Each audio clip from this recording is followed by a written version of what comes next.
Yaponiyada tug'ilib o'sgan Uyg'ur qiz Arfiya Ali Yaponiyada tunji bo'lib siyosiy sahnaga chiqqan Uyg'ur bo'lish sifati bilan o'tgan yili hokimiyatdagi Liberal Demokratlar partiyasining nomzodi bo'lib saylamga qatnashgan va intayin oz farq bilan saylanmagan bo'lsa-mu, qilchi bo'shashmay siyosat sahnasida davom qilmoqda.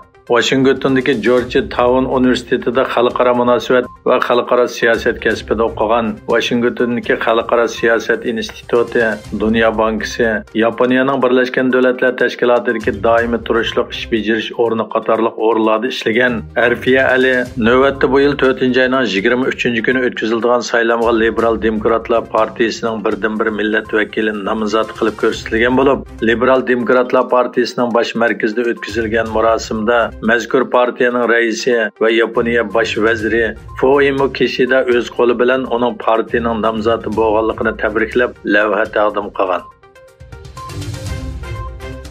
Amerika Davlat ishlari kotibi Antony Blinken 2-mart kuni Birlashgan Davlatlar Tashkiloti Kishilik huquq kengashining 52-navbatlik yig'inining boshlanishi munosabati bilan maxsus bayonot e'lon qilgan. U Xitoy hukumatining Uyg'urlarga irqiy qirg'inchilik va insoniyatga qarshi jinoyat yurgizishning davom qilayotganligini ta'kidlagan.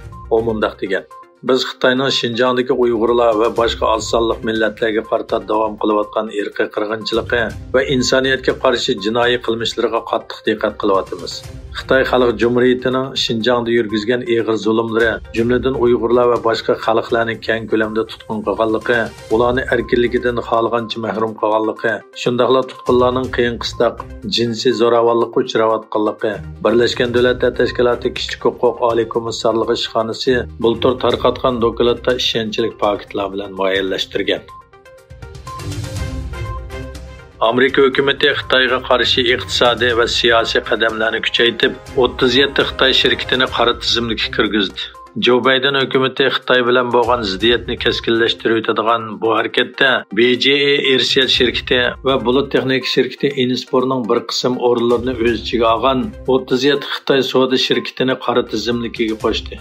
Eksportni kontrol qilishni nazorat qiladigan Amerika Savdo ministrligi BJE tadqiqoti va BJEning Hong Kong markazining tizimligiga kirgizganligini, chunki ularning Xitoy hukumatining nazorat qilish harakatini qo'llashda zo'r xatar paydo qiladiganligini o'tirg'a qo'ydi. Türkiye Devlet Reisi Recep Tayyip Erdoğan'ın import qilingan elektronlik motorlik qatnash vositalari to'g'risidagi qarori tunugi rasmiy gazetda e'lon qilingandan keyin yo'lga qo'yilgan. Buningga asosan aloqador tamojna beji statistika o'rniga ayrilgan Xitoydan kelgan elektromotorlik qatnash vositalarining importiga qo'shimcha 40% tamojna beji elish qaror qilingan.